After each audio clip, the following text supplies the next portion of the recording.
नमस्कार, मनी गुरु की इस खास पेशकश में आप सभी का स्वागत है। मैं हूं स्वाति रायना। आज मनी गुरु धन भरसे की इस कड़ी में हम आपको बताने वाले हैं निवेश के कुछ ऐसे रूल जो आपके पैसे को दुगुना, तिगुना और 4 गुना करने में आपकी मदद करेंगे। इस दिवाली आप इन रूल को फॉलो कर वेल्थ क्रिएशन कर सकते हैं। और वेल्थ क्रिएशन के इस फॉर्मूला को बताने के लिए हमारे साथ 2 खास मेहमान हैं। परिचय करा देते हैं। वाइज इन्वेस्ट के सीईओ हेमंत रुस्तगी और फिनफिक्स रिसर्च के फाउंडर प्रबलीन बाजपेयी का करते हैं शो में स्वागत। हेमंत जी और प्रबलीन, बताइए कैसा इस बार का त्योहार आपका रहने वाला है। सबसे पहले स्वागत करती हूं। मैं प्रबलीन आपसे शुरुआत करती हूं। तो जमकर इस बार हर कोई उत्साहित है इस बार की जो त्योहार को मनाने के लिए। चलिए प्रबलीन के पास थोड़ी देर में मैं चलती हूँ। मैं हेमंत जी आपसे पहले समझना चाहती हूँ कि हर त्योहार में हम कोशिश करते हैं कि अब जो लक्ष्मी है, मतलब जो पैसा है, उसमें बढ़ोतरी होती चली जाए। तो हम जब फाइनेंशियल प्लानिंग की बात करते हैं तो कुछ नियम या कुछ ऐसे रूल्स अपने लिए सेट करते हैं जिससे कि हमारे आगे आने वाले दिनों की जो कमाई है वो आगे बढ़ती चली जाए। आपके लिए हिसाब से फाइनेंशियल प्लानिंग के जो बेसिक जो नियम है, विस्तार से तो हम बात करेंगे, पर जो बेसिक नियम है वो क्या होने चाहिए इस त्योहार में? देखिए स्वाति, आपने बिल्कुल सही कहा। थी फाइनेंशियल प्लानिंग जो है बहुत ही इंपॉर्टेंट एस्पेक्ट है अगर हम चाहते हैं कि हमारा फाइनेंशियल फ्यूचर जो है वो सिक्योर हो। इससे पहले कि हम बात करें कि उसके बेसिक रूल्स क्या है, आई थिंक ये समझना जरूरी है कि फाइनेंशियल प्लानिंग है क्या। फाइनेंशियल प्लानिंग बेसिकली हम करते हैं जब हम अपना इन्वेस्टमेंट प्रोसेस शुरू करते हैं, लेकिन एक तरीके से ये ऑन गोइंग प्रोसेस है। और अगर मैं इसको कहूँ तो बिल्कुल सही होगा ये कहना कि ये कहीं ना कहीं मनी से रिलेटेड जो हमारी स्ट्रेस है उसको कम करता है और इंश्योर करता है कि हमारी लाइफ की डिफरेंट स्टेजेस पे जो भी हमारी फाइनेंशियल रिक्वायरमेंट हो उसके लिए हमारे पास एडिक्वेट रिसोर्सेस हो। तो जब हम एक फाइनेंशियल प्लान की बात करते हैं तो एक तरीके से वो आपको एक कॉम्प्रिहेंसिव पिक्चर दिखाते हैं कि आपकी फाइनेंशियल सिचुएशन क्या है, आपके गोल्स क्या है, आप वहां तक कैसे पहुंचेंगे और किस तरह की स्ट्रेटेजी आपको अपनानी है। तो ये ब्रॉडली, क्योंकि कभी कभी क्या होता है जब हम फाइनेंशियल प्लानिंग की बात करते हैं तो इन्वेस्टर्स को लगता है कि भाई बहुत ही शायद कुछ कॉम्प्लिकेटेड चीज है। वो कॉम्प्लिकेटेड बिल्कुल नहीं है, एक सिंपल प्रोसेस है। बट सबसे इंपॉर्टेंट चीज है कि आपको डिसिप्लिन करने की जरूरत है। तो ब्रॉडली अगर मैं आपको रूल बताऊं तो सबसे पहली बात तो आपके पास एक क्लियर रोड मैप होना चाहिए कि आपको जाना कहाँ पे है, और उसमें बजटिंग जो है वो बहुत ही इंपॉर्टेंट हिस्सा है उसका। और तीसरी बात, रिस्क मैनेजमेंट। जब आप अपने इन्वेस्टमेंट प्रोसेस शुरू करें तो ध्यान रखें कि रिस्क मैनेजमेंट, चाहे वो लाइफ इंश्योरेंस हो, चाहे वो हेल्थ इंश्योरेंस हो, या चाहे वो एक इमरजेंसी फंड हो, उसके लिए आपके पास प्रॉपर प्रावधान, चाहे वो लाइफ इंश्योरेंस हो, चाहे वो हेल्थ इंश्योरेंस हो, या चाहे वो एक इमरजेंसी फंड हो, उसके लिए आपके पास प्रॉपर प्रावधान होने की जरूरत है। आपके फाइनेंशियल प्लान के अंदर फ्लेक्सिबिलिटी होनी चाहिए ताकि आपको अगर कभी चेंजेस करने पड़े आपकी सिचुएशन की वजह से या तो मार्केट की वजह से, वो भी आपके पास होना चाहिए। तो आपको मॉनिटरिंग भी करना है लेकिन फ्लेक्सिबिलिटी भी करना है।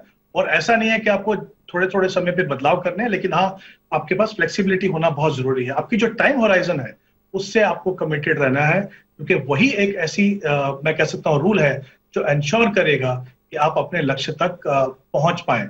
और सीखिए, आपको कहीं ना कहीं लोगों से बात करके सीखना है।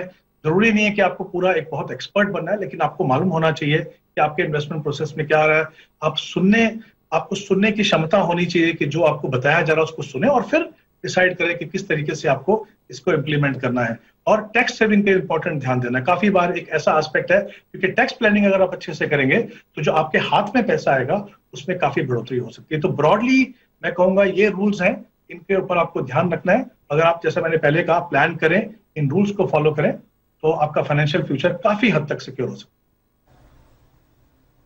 ओके, तो ये है फाइनेंशियल प्लानिंग के रूल, और इनमें भी कुछ थंब रूल हैं जिनको हम समझने की अब कोशिश करते हैं, जिससे कि हमें कई बार मालूम चल जाता है कि जो गाढ़ी कमाई हम लगा रहे हैं, जो निवेश कर रहे हैं, वो आने वाले टाइम में कितना बढ़ सकती है। और इसके लिए बाकायदा कुछ रूल बनाए गए हैं। इस पर प्रबलीन हमें बताएंगे। प्रबलीन, आपसे मैं जानना चाहूंगी कि हर कोई चाहता है कि उनका पैसा जल्द से जल्द डबल हो जाए, लेकिन कब होगा, कैसे होगा, ये कोई ज्यादा तय नहीं कर सकता। कैसे होगा ये तो हम समझ रहे हैं, आपको अच्छे तरीके से निवेश करना है, पर कब होगा, क्या इसको पता लगाने का कोई रूल है?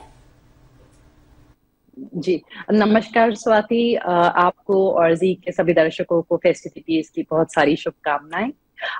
बिल्कुल, पैसा डबल करना मेरे ख्याल से हम सबका एज इन्वेस्टर्स एक सबसे बड़ा एस्पिरेशन होता है। हमें लगता है कि बस डबल हो जाए मनी, और हम सब चाहते हैं ये जल्द से जल्द हो।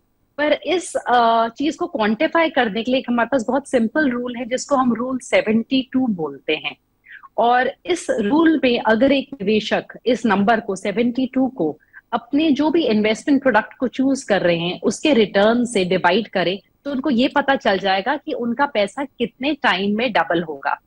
मैं यहाँ पे एग्जांपल लेती हूँ, एनएससी का जो नेशनल सेविंग सर्टिफिकेट है 6.8% का हमें रिटर्न देता है स्वाति। अगर हम इसको 72 को 6.8 से डिवाइड करें तो हमें करीबन 10 साल, 10.5 साल का एक अवधि है जो लगेगी पैसे को डबल कर देते, बिकॉज एक 10.5 का हमारे पास यहाँ पे जो मैथमेटिकली एक नंबर निकल के आएगा। यहीं पे अगर हम किसी ऐसे प्रोडक्ट में पैसा लगा रहे हो या हमने कोई घर खरीदा हो, मान लीजिए जो डबल हो गया, हमने 40 लाख का लिया था और वो 80 लाख का हो गया, और इसका टाइम आपका 8 साल में डबल हो गया, तो एक्चुअली उस घर ने आपको 9% का, यानी कि 9% का रिटर्न दिया है। तो यहाँ पे दो फायदे हो जाते हैं। एक, हमें ये पता चल जाता है कि जब हम किसी चीज की एक डिस्कशन कर रहे हैं कि इस चीज ने हमारा पैसा दुगना कर दिया, हमें ये पता चल जाता है कि उसने कितने रिटर्न पे ये पैसा हमारा दुगना किया है। बिकॉज अगर हम इसी नंबर को 72 को टाइम से डिवाइड करें तो Swati at the same time हमें रिटर्न भी पता चल जाता है। यानी कि ये हमें एक टाइम का एस्पेक्ट और एक रिटर्न का एस्पेक्ट दोनों चीजें बताता है। और यहाँ पे मेरे ख्याल से इस रूल का जो सबसे बड़ा एडवांटेज है वो है कि इन्वेस्टर्स किसी तरीके के स्कैम से बच सकते हैं। अगर उनको आज कोई बोलता है कि हम आपका पैसा 2 साल में डबल कर देंगे, 2 साल में पैसा डबल करने के लिए आपको 36% का रिटर्न चाहिए, यानी कि एक इन्वेस्टर समझ सकता है कि ये एक बहुत ही हाई रिटर्न है जिसको पाने में काफी जोखिम होगा। तो एक मेरे ख्याल से एक बेहतरीन तरीका है समझने का इस पूरे सिचुएशन को। ये तो बहुत ही बेहतरीन किस्म की कैलकुलेशन है प्रबलीन। इसमें ज्यादा कैलकुलेटर की भी किसी को जरूरत नहीं पड़ेगी, उंगलियों पर आसानी से आप पता लगा सकते हैं कि आपकी निवेश की गई रकम कितने समय के बाद डबल हो जाएगी। रूल ऑफ 72 वंडरफुल, मतलब मैथमेटिक्स उतना ज्यादा स्ट्रांग भी नहीं है, फिर भी आप 72 डिवाइडेड बाय जितने भी आपका जो भी इन्वेस्टमेंट प्रोडक्ट है उसका ब्याज दर या उनके रिटर्न को डिवाइड कर दीजिए और उतने साल में आपका पैसा डबल होने की पूरी संभावना है। बहुत बेहतरीन। कुछ और रूल्स में समझूंगी आपसे प्रबलीन। ये जो रूल्स की हम बात कर रहे हैं हेमंत जी, फाइनेंशियल प्लानिंग के कुछ नियम है और उसके अंदर भी कुछ थंब रूल्स है जो यूजुअली हमें पता लगाने में मदद करते हैं कि हमारे जो निवेश की गई रकम है या जो हमारी फाइनेंशियल जर्नी है किस कदर आगे बढ़ रही है। आपने उसमें सबसे पहला और बेसिक जो पॉइंट बताया जो हम सबको मालूम है वो है अपना एक लक्ष्य क्रिएट करना। अब इस लक्ष्य में भी लोगों में कंफ्यूजन हो जाती है कि ये लक्ष्य क्रिएट करें कैसे। मतलब है तो बहुत सिंपल सा सवाल, लेकिन इसके बेसिस पे ही आपकी पूरी फाइनेंशियल प्लानिंग की जर्नी तय होती है। तो अपना गोल तय करने का बेसिक जो प्रिंसिपल हो वो आपको कैसे सेट करना चाहिए? स्वाति, आपने बिल्कुल ठीक कहा। देखिए, जब हम बात करते हैं ना कि हमारे गोल्स क्या है, तो कभी कभी हमें लगता है कि बहुत सिंपल है, बट हमने देखा है कि इन्वेस्टर जब बैठते हैं अपने गोल्स को डिफाइन करने के लिए तो कभी उनको स्ट्रगल करना पड़ता है। क्योंकि आप किसी भी इन्वेस्टर से बात किए, जनरली वो कहेंगे हमको वेल्थ क्रिएशन करना है, बट गोल्स को डिफाइन करना, और सबसे इंपॉर्टेंट चीज ये है कि उसमें शॉर्ट टर्म गोल भी होंगे, उसमें मीडियम टर्म गोल भी होंगे और उसमें लॉन्ग टर्म गोल्स भी होंगे। और फिर हर गोल को आपको लिस्ट आउट करना है, और लिस्ट आउट करने के बाद आपको उसको एक समय देना है जिसको हम टाइम होराइजन बोलते हैं कि मुझे वहां तक पहुंचने के लिए, अगर मान लीजिए मैं रिटायरमेंट की बात कर रहा हूं या मैं बच्चों की एजुकेशन की बात कर रहा हूं या मैं घर खरीदने की बात कर रहा हूं या अपनी फैमिली के साथ एक वेकेशन की बात कर रहा हूं, तो एक शॉर्ट टर्म गोल हो सकता है, उसके लिए मेरे पास कितना समय है। और फिर तीसरा इंपॉर्टेंट एस्पेक्ट होता है कि मुझे उसके लिए कितना पैसा चाहिए। अब यहाँ पे क्या है, शॉर्ट टर्म में तो आपको पता है कि देखिए हालांकि इन्फ्लेशन वहां भी काम करता है, लेकिन लॉन्ग टर्म में अगर हम स्पेशली बात कर रहे हैं हमारे बच्चों की एजुकेशन के लिए, अपने रिटायरमेंट के लिए, तो गोल सेटल करने से पहले आपको एक इन्फ्लेशन को कंसीडर करना बहुत जरूरी है। नहीं तो क्या होगा, अगर आप आज की लागत लेके चलेंगे तो आप जो कॉर्पस बनाएंगे और जो आपकी रिक्वायरमेंट होगी उसमें कहीं ना कहीं गैप होगा। तो ये तीन चीजें इंपॉर्टेंट, इस तरीके से आप अपनी शुरुआत करते हैं। और मैंने एक जिक्र किया था यहाँ पे बजटिंग का, वो बहुत ही इंपॉर्टेंट एस्पेक्ट है। वो इसलिए है कि जब आप फाइनेंशियल प्लान बनाते हैं आपको पता चला कि मान लीजिए मेरे पूरे गोल्स के लिए मुझे 30,000 पे इन्वेस्ट करने हैं। लेकिन जब मैं अपनी इनकम को देखता हूं कि मुझे लगता है कि शायद मेरे पास 15,000 ही मैं इन्वेस्ट कर पाऊंगा, तो कहीं ना कहीं वो आपको एनकरेज करता है कि आप बजटिंग करें, कैसे देखें कि किस तरीके से हम 30,000 पे पहुंचे। इसका मतलब क्या है कि वो आपको डिफरेंस बताता है कि हम काफी फार क्या सेविंग और इन्वेस्टमेंट दोनों को एक ही समझते हैं, लेकिन जब आप बजटिंग करने बैठते हैं तो आपको पता चलता है कि सेविंग एक चीज है, इन्वेस्टमेंट अलग चीज है। दोनों का इंपॉर्टेंस को समझना बहुत ही आवश्यक है। तो गोल्स को आपको डिफाइन करना ही है, उसके बाद आपको एक एज्यूम रेट ऑफ रिटर्न पे देखना है कि मुझे कितना पैसा चाहिए, तभी आप देख पाएंगे कि मुझे कितना पैसा है, कितना पैसा मुझे जरूरत है। और कहीं ना कहीं आप या तो अपने टाइम हराइजन को रीडिफाइन करेंगे या तो फिर आपको उनको प्रायोरिटाइज करेंगे। तो कहीं ना कहीं जैसे मैंने पहले कहा, एक तरीके से ये आपको रोड मैप देता है कि आपको जो भी लक्ष्य है, आपको जहां तक पहुंचना है, वहां तक पहुंचने के लिए किस तरह का रोड मैप होगा, कितने पैसे चाहिए, किस तरह की आपकी एसेट एलोकेशन हो। तो जैसे मैंने कहा, बजटिंग उसका बहुत ही इंपॉर्टेंट हिस्सा है, क्योंकि पहले क्या होता था कि सेविंग होती थी, मतलब खर्चे के बाद जो बचा, ऑब्वियसली ओवर द ईयर्स लोगों ने रियलाइज किया कि उससे पैसा बचता नहीं है, तो फिर समझ में आया कि पहले सेव करो और फिर स्पेंड करो। और ये जो रोड मैप जो बनता है, ये कहीं ना कहीं आपको उसके लिए एनकरेज करता है। तो ये बहुत ही इंपॉर्टेंट प्रोसेस है। जैसे मैंने कहा, अगर आप चाहते हैं कि आपकी लाइफ की हर स्टेज में पैसा हो, तो फिर उसके लिए प्लानिंग करना बहुत जरूरी है। हाँ, ओके। तो आप बता रहे हैं कि पहले जो एक नियम जो आपको अपने फाइनेंशियल जर्नी के लिए तय करना है वो है लक्ष्य क्रिएट कीजिए, और जो एक बजट है, बजटिंग जिसका नाम आपने दिया, बेसिकली सिंपल भाषा में आप अपने बचत और अपने खर्च का खाका तैयार कीजिए और देखिए आपकी बचत कहां पर हो रही है, आपको खर्च कितना करना है और आपका निवेश कितना है। और डेफिनेटली जैसे हेमंत जी ने बताया कि आय से बचत फिर निवेश निकालने के बाद जो रकम बचे उसको खर्च कीजिए, उससे आपका बजट बिगड़ेगा नहीं। प्रबलीन के पास जाते। प्रबलीन, आपने एक बेहतरीन फॉर्मूला हमें बताया पैसे दुगने करने का। अब बहुत सारे दर्शक हमसे पूछ रहे हैं क्या ऐसा कोई रूल और भी है जिससे पता चले तिगुना और 4 गुना कैसे होगा? जी जी बिल्कुल स्वाति, मैथ के जरिए सब कुछ पॉसिबल है। अगर कोई निवेशक ये जानना चाहता है कि उनको किस तरीके का रिटर्न मिले और या फिर कितने टाइम लगेगा उनको अपनी इन्वेस्टमेंट को ट्रिपल करने के लिए, 3 गुना करने के लिए, तो इसको एक रूल है जिसको हम रूल 114 बोलते हैं, 114 है ये। और यहाँ पे हमें, जैसे हमने पहले 72 से डिवाइड किए थे अपने रिटर्न्स को, यहाँ पे हम 114 से डिवाइड करेंगे और हमें यहाँ पे फिर अवधि मिल जाएगी, हमें टाइम होराइजन मिल जाएगा कि आपका पैसा कितने टाइम में ट्रिपल हो जाएगा, 3 गुना। और इसका मैं एग्जाम्पल आपका ईपीएफ से लूंगी, जो एम्प्लॉय प्रोविडेंट फंड है। अगर किसी का कुछ कॉर्पस ईपीएफ में पड़ा है जो हमें 8.1% का रिटर्न दे रहा है, तो स्वाति करीबन 14 इयर्स में, 14 साल लगेंगे उनका पैसा ट्रिपल होने में, बिकॉज वहां पे हमें कंपाउंडिंग मिल रही है।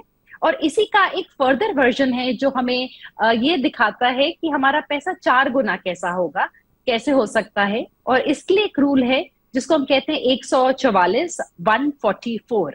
अगर हम 144 से यही सेम 8.1% का जो हमारा रिटर्न है ईपीएफ का, इसको डिवाइड करेंगे, तो स्वाति हम करीबन 17 साल में अपना पैसा 4 गुना कर सकते हैं। पर जैसे हमारी रिटर्न एक्सपेक्टेशंस ऊपर जाती है, अगर हमने पैसा अपना इक्विटीज में लगाया हो और हमें 11% का रिटर्न मिल रहा हो, तो हमारा पैसा करीबन 13 साल में 4 गुना हो सकता है। तो यहाँ पे हमें टाइम होराइजन भी पता चल गया। और अगर हमारे पास टाइम होराइजन है कि हम 4 गुना अपने पैसे को जल्दी करना चाहते हैं, तो हम इसी नंबर को अपने टाइम होराइजन से डिवाइड कर देंगे और हमें ये पता चल जाएगा कि हमें कितना रिटर्न चाहिए उस लक्ष्य को पाने का। तो हमारे पास डबल, ट्रिपल और 4 टाइम्स जो एक ब्रॉडर फ्रेमवर्क है इन्वेस्टर्स के लिए, वो हमारे पास अवेलेबल है इन बेसिक। प्रबलीन, एक बात बताइए, क्योंकि हम त्योहारी सीजन में हैं और त्योहारी सीजन में लोग यूजुअली कंप्लेन करते हैं, हालांकि है कंट्रोल उनका ही अपने हाथ पर, कि पैसा हाथ में टिकता नहीं है और ना चाहते हुए भी फिजूल खर्ची हो जाती है। तो क्या ऐसा भी कोई रूल है जिससे हम इस फिजूल खर्ची को शायद डिले कर पाए? ऐसा कोई बना हुआ है नियम? जी जी बिल्कुल बिल्कुल स्वाति, जैसे हमें अक्सर बोला जाता है कि अगर गुस्सा आए तो आप 1 से 10 तक गिनिए, तो थोड़ा सा गुस्सा शांत हो जाएगा तो शायद हम गलत तरीके से रिएक्ट नहीं करेंगे। ऐसा ही एक रूल है जो हमें जो इंस्टेंट हम शॉपिंग करते हैं, रात को अपना बैठ के हम ऑनलाइन कुछ परचेज कर लेते हैं या मूड खराब है और हम सोचते हैं चलिए हम कुछ खरीद लें फटाफट, उससे बचाने के लिए हमारे पास एक 7 डे का रूल है। आज अगर हम सोचते हैं कि मैं जाके कुछ 15,000 का 20,000 का बाय कर लूं, तो आप अपने आप को एक 7 दिन का पीरियड दीजिए और उसके बाद डिसाइड करिए कि आपको उस चीज को लेने की जरूरत है। और ये सिर्फ रूल जो है ये हमारी शॉपिंग पे नहीं, ये हमारे किसी भी तरीके के बड़े एक्सपेंडिचर से भी हम बचा सकता है। स्वाति, जैसे कोई ट्रैवल प्लान हो, आपने एकदम से बना लिया, आपने अपनी एयर टिकट्स बुक कर ली जल्दी में और बाद में वो फॉर्मली नहीं हुआ, तो एक 7 डेज का कूलिंग पीरियड जो है, मेरे ख्याल से ये बहुत इम्पल्सिव बाइंग से हमें बचा सकता है। एंड स्पेशली वो बाइंग जो किसी तरीके के लोन सेंट्रिक मीडियम से आ रही है, जैसे हम क्रेडिट कार्ड को यूज कर रहे हैं या हम ईएमआई पे वो कोई परचेज कर रहे हैं, तो मेरे ख्याल से वहां पे ये और भी बहुत इंपॉर्टेंट हो जाता है इस चीज को फॉलो करना। ओके, तो कमाई के कुछ नियम जिससे हो सकती है आपकी रकम दुगनी तिगुनी 4 गुना, और साथ ही फाइनेंशियल प्लानिंग के कुछ रूल्स पर भी हम चर्चा करें। एक छोटे से ब्रेक के लिए रुकते हैं, तुरंत लौटते हैं। देखते रहिए मनी गुरु।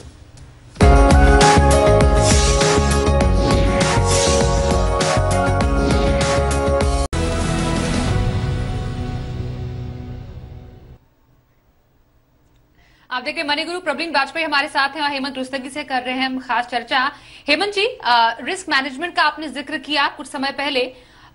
रिस्क मैनेजमेंट थोड़ा संक्षिप्त में जवाब चाहूंगी, कैसे किया जाए? रिस्क मैनेजमेंट के अंदर किसी के फाइनेंशियल प्लानिंग और पोर्टफोलियो में क्या क्या आता है? स्वाति बिल्कुल सही है। देखिए, रिस्क मैनेजमेंट जो है बहुत ही इंपॉर्टेंट एस्पेक्ट है। जैसे हम अगर हम फाइनेंशियल प्लानिंग की बात कर रहे हैं, फाइनेंशियल प्लानिंग का मतलब ये है कि हम किस तरीके से अपने गोल्स को पूरा करें। उसके लिए हम मेहनत भी करते हैं, प्लान भी करते हैं, इन्वेस्ट भी करते हैं। लेकिन रिस्क मैनेजमेंट का मतलब ये है, और ये इनफैक्ट रिस्क मैनेजमेंट आपको शुरुआत में करना है और उसके बाद अपना इन्वेस्टमेंट प्रोसेस शुरू करना है। वो इसलिए इंपॉर्टेंट है, देखिए हमारे लाइफ में किस तरह के रिस्क आ सकते हैं। हम फाइनेंशियली अगर हम बात करें, वो हमारी लाइफ का रिस्क हो सकता है, हमारी हेल्थ का रिस्क हो सकता है, या कोई ऐसी फाइनेंशियल इमरजेंसी आ सकती है जिसके लिए हमारे पास कोई प्रोविजन होना बहुत जरूरी है। जो भी हम मेहनत करते हैं, जो भी हम कोशिश करते हैं कि हम अपने गोल्स को पूरा कर सकें, अनफॉर्चुनेटली अगर कुछ ऐसा होता है कि वो जो अर्निंग मेंबर है फैमिली में वो नहीं रहे, तो जो फैमिली की जो एस्पिरेशंस हैं, गोल्स हैं, वो तो वहीं पर रहेंगे। वो पूरे कैसे होंगे? वो पूरे होंगे लाइफ इंश्योरेंस से। हेल्थ इंश्योरेंस, जैसा कि हमारा लाइफस्टाइल है और जिस तरीके से हम देख रहे हैं कि आज ट्रीटमेंट इतनी महंगी हो चुकी है, बहुत ही इंपॉर्टेंट है। क्योंकि अगर किसी भी आप निवेशक को देखिए, किसी को भी देखिए, अगर 2-3 दिन अगर हॉस्पिटल में जाना पड़े तो इतना बड़ा बिल आता है कि आपका पूरा साल का जो है फाइनेंशियल बजट पूरा हिल जाता है। तो आपको इंश्योर करना है कि आपके पास एडिक्वेट हेल्थ इंश्योरेंस हो। फाइनेंशियल इमरजेंसी के लिए आपके पास एक इमरजेंसी फंड होना जरूरी है। सबसे 2 इंपॉर्टेंट चीजें क्विकली यहाँ बोलना चाहूंगा। एक तो ये कि आपके पास ये तीनों चीज हो, पर्याप्त मात्रा में हो, यानी सम एश्योर्ड जो लाइफ इंश्योरेंस का इतना हो कि अगर ऐसा इवेंट होता है तो जो डिपेंडेंट है आपके ऊपर, उनको किसी फाइनेंशियल हार्डशिप का सामना ना करना पड़े। हेल्थ इंश्योरेंस भी आप उतना लें कि अगर आपको जरूरत पड़े कभी, तो आप अच्छे हॉस्पिटल में जाके अच्छे से अच्छा ट्रीटमेंट करा सकें। और इमरजेंसी फंड, शायद हमें लगता था पेंडेमिक से पहले 3 या 6 महीने का हो तो बहुत है, लेकिन पता चला कि नहीं, शायद 6 से 12 महीने रखें। और जब मैं बात कर रहा हूँ इमरजेंसी फंड, आपके महीने के खर्चे के बराबर, मैं खाली हाउस होल्ड एक्सपेंसेस की बात नहीं कर रहा हूँ, जो भी आपकी मंथली कमिटमेंट है जहाँ पे भी है, उसके ऊपर आपको उसका ध्यान रखना है। तो ओवरऑल मेरा ये कहना है कि ये तीनों चीजों को आप प्रोवाइड कीजिए। रिस्क मैनेजमेंट के लाइफ इंश्योरेंस, हेल्थ इंश्योरेंस और इमरजेंसी फंड होना जरूरी है। प्रबलीन, अब आपसे मैं जानूंगी अगेन थोड़ा सा संक्षिप्त में चाहते हैं हम, क्योंकि हम कोशिश कर रहे हैं कि ज्यादा से ज्यादा पॉइंट्स कवर हो पाए। यहाँ पर अब रूल्स की बात कर रही हैं, क्या हमारे जो महीने का खर्च होता है उस पर हमारी ईएमआई ज्यादा हावी ना पड़ जाए, उसको भी मैनेज करने का कोई रूल है जो हमारे निवेशक और दर्शक समझ पाए? बिल्कुल बिल्कुल, एंड आई थिंक ये एक रिस्क मैनेजमेंट का ही एक तरीके से देखिए स्वाति, तो बहुत इंपॉर्टेंट एस्पेक्ट है।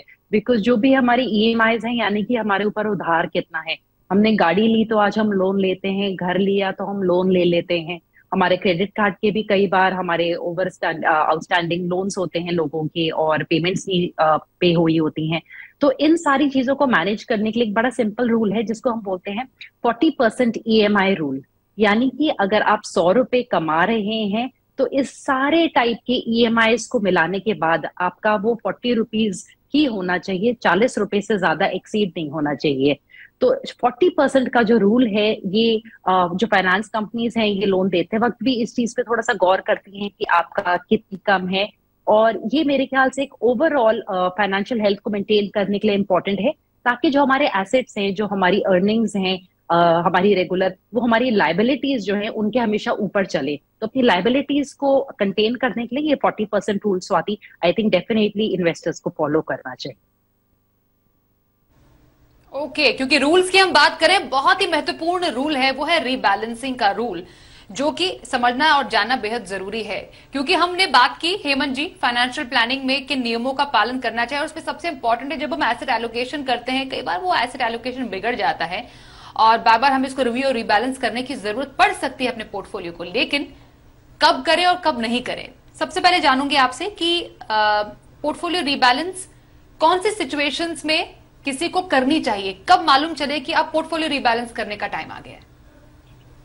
देखिए स्वाति, पोर्टफोलियो रीबैलेंसिंग जो है आपके इन्वेस्टमेंट प्रोसेस का बहुत ही इंपॉर्टेंट हिस्सा है। जैसे आपने कहा, आप एक एसेट एलोकेशन बना के चलते हैं और आगे आपको लगता है कि एसेट एलोकेशन में अगर मान लीजिए बदलाव हुए हैं और इतने बदलाव हुए हैं कि आपको फिर से उसी ओरिजिनल एसेट एलोकेशन पे लाना है। पहली बात, अगर हम एसेट एलोकेशन की बात करें तो ब्रॉडली जब तक 10% का आपके पास फर्क ना, मान लीजिए आप कंफर्टेबल हैं 60-40, 60 इक्विटी और 40 डेट, जब तक ये 70 तक नहीं पहुंचे तो उसकी जरूरत नहीं है रिबैलेंस करने की, बट जब वो पहुंच जाए तो आपको देखना पड़ेगा। लेकिन इंपॉर्टेंट चीज मैं यहाँ पे कहना चाहूंगा कि अगर आप एक गोल बेस्ड इन्वेस्टमेंट प्रोसेस फॉलो करते हैं, तब शायद आपको दो ही सिचुएशन में रीबैलेंसिंग करनी है। एक तो ये कि जब आप अपने गोल के नजदीक पहुंचने वाले हो, वो क्योंकि आपको पता है कि आपको जो भी गेन्स है आपके, वो आपको प्रोटेक्ट करने की जरूरत है, क्योंकि आप नहीं चाहते कि वो उस समय पे आपको बहुत ज्यादा रिस्क हो। या सेकंड, कभी आपकी कोई पर्सनल सिचुएशन में बदलाव हो, तब आपको रीबैलेंसिंग करनी है। और रीबैलेंसिंग एसेट क्लास में भी होती है और विद इन एसेट क्लास भी होती है, यानी इक्विटी के अंदर different market segment, large cap, mid cap, small cap में, और डेट में भी इंटरेस्ट रेट के हिसाब से, इंटरेस्ट रेट ऊपर जा रहे हैं या नीचे जा रहे हैं, उसके हिसाब से भी आपको अपने पोर्टफोलियो में विद इन एसेट क्लास भी रीबैलेंसिंग करने की जरूरत पड़ सकती है। बिल्कुल, तो पोर्टफोलियो रीबैलेंसिंग बहुत इंपॉर्टेंट है और अगेन बहुत जरूरी है कि बार बार भी ना करें। बस बाजार में थोड़ा उतार चढ़ाव हुआ है और आप पहुंच गए पोर्टफोलियो देखने के लिए और वहां पर आपने अपने पोर्टफोलियो को भी रीबैलेंस करना शुरू कर दिया। तो ये कुछ डूज एंड डोंट्स है पोर्टफोलियो रीबैलेंस के, जो हमने आज समझे। बहुत धन्यवाद करेंगे प्रबलीन आपका और हेमंत जी आपका, आप हमारे साथ मनी गुरु में आज के इस एपिसोड में शामिल हुए। Thank you so much. तो आज के इस एपिसोड में बस इतना ही, रुकते हैं एक ब्रेक के लिए, पर खबरों का सिलसिला रहेगा जारी। देखते रहिए जी बिजनेस।